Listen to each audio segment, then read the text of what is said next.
दिल्ली में एक छोटे से प्यारे से घर में शर्मा परिवार रहता था। परिवार के मुखिया मोहनलाल शर्मा एक सरकारी दफ्तर में जी तोड़ मेहनत करते थे। उनकी पत्नी सुमित्रा एक गृहिणी थीं जो अपने घर को गर्माहट और स्वादिष्ट खाने की खुशबू से भर देती थीं। उनके 2 बच्चे थे, अमित और प्रिया। अमित बड़ा बेटा एक होशियार नौजवान था जो इंजीनियर बनने के सपने देखता था। प्रिया अपने पिता की आंखों का तारा, एक प्रतिभाशाली कलाकार थी। शर्मा परिवार के लिए जिंदगी हमेशा आसान नहीं थी। वे एक साधारण जीवन जीते थे, जो उनके पास था उसका पूरा उपयोग करते थे। मोहनलाल अक्सर अपने बच्चों को कड़ी मेहनत और ईमानदारी का महत्व समझाते थे। सुमित्रा अपने कोमल स्वभाव से उन्हें दया और करुणा का मूल्य सिखाती थी। सीमित साधनों के बावजूद शर्मा परिवार प्यार और हंसी से भरपूर था। हर शाम परिवार अपने लिविंग रूम में इकट्ठा होता था। मोहनलाल रेडियो सुनते हुए अपनी चाय की चुस्कियां लेते थे। सुमित्रा अपने बचपन की कहानियां सुनाती थी। अमित और प्रिया अपनी उम्मीदों और सपनों को साझा करते थे। ये पल गर्मजोशी और एकजुटता से भरे उनके अस्तित्व की नींव थे। शर्मा परिवार को छोटी छोटी चीजों में खुशी मिलती थी। एक दूसरे के लिए उनका प्यार ताकत का एक निरंतर स्रोत था। एक प्रतिष्ठित इंजीनियरिंग कॉलेज में अमित का दाखिला मिलने से परिवार में बहुत खुशी हुई। हालांकि इस खबर के तुरंत बाद चिंता की लहर दौड़ गई। कॉलेज की फीस बहुत ज्यादा थी। शर्मा परिवार की मामूली आय से बहुत परे।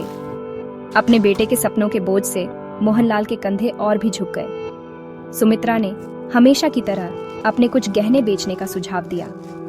मोहनलाल शुरू में झिझकने के बाद अपने बेटे के भविष्य के लिए मान गए।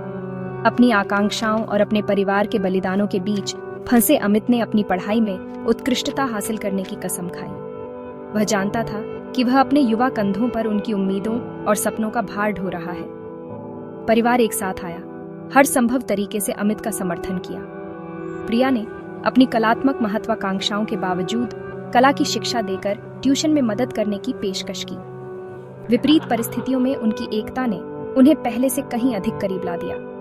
शर्मा परिवार ने अपनी चुनौतियों का डट कर सामना किया। एक दूसरे के लिए उनका प्यार उनका मार्गदर्शक प्रकाश था। एक शाम मोहनलाल काम से घर लौटे। उनके चेहरे पर चिंता की लकीरें थीं। उन्हें एक बहुत ही योग्य पदोन्नति से वंचित कर दिया गया था। इस खबर ने परिवार की पहले से ही तनावपूर्ण आर्थिक स्थिति पर और भी असर डाला। सुमित्रा ने अपने पति की निराशा को भांपते हुए उनका हाथ पकड़ा और सांत्वना के शब्द कहे। हिम्मत मत हारो, उसने धीरे से कहा। हमारे पास एक दूसरे का साथ है और बस यही मायने रखता है। प्यार और समझ से भरे उनके शब्द उनकी परेशान आत्मा के लिए एक सुखदायक मरहम थे। प्रिया ने अपनी उम्र से ज्यादा समझदारी दिखाते हुए अपने पिता को उनकी ही शिक्षाओं की याद दिलाई। आप हमेशा कहते हैं कि मेहनत कभी बेकार नहीं जाती, उसने कहा। यह बस एक छोटी सी रुकावट है। अमित ने अपने पिता का बोझ कम करने के लिए दृढ़ संकल्पित होकर अपनी पढ़ाई के साथ साथ पार्ट टाइम ट्यूशन का काम शुरू कर दिया। वह देर रात तक पढ़ाई करता था, अपने परिवार के अटूट समर्थन और सफल होने की अपनी इच्छा से प्रेरित होकर। शर्मा परिवार हालांकि जीवन के परीक्षणों से परखा गया, मजबूत और अधिक एकजुट होकर उभरा। एक दूसरे के लिए उनका प्यार वह लंगर था जिसने उन्हें जीवन के तूफानी समुद्र में बचाए रखा। सालों बाद अमित एक मंच पर खड़ा था, सम्मान के साथ अपनी इंजीनियरिंग की डिग्री प्राप्त कर रहा था। उसके माता पिता उनकी आंखें गर्व के आंसुओं से भरी हुई दर्शकों के बीच से देख रहे थे।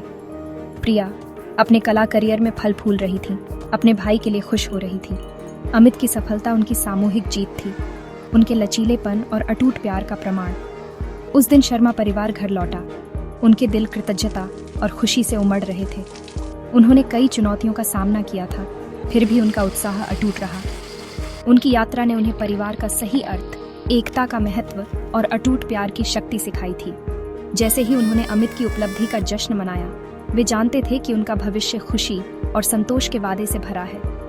आशा और लचीलेपन की मिसाल शर्मा परिवार अपनी यात्रा जारी रखे हुए है। उनके दिल प्यार और परिवार के अटूट धागों से बंधे हैं।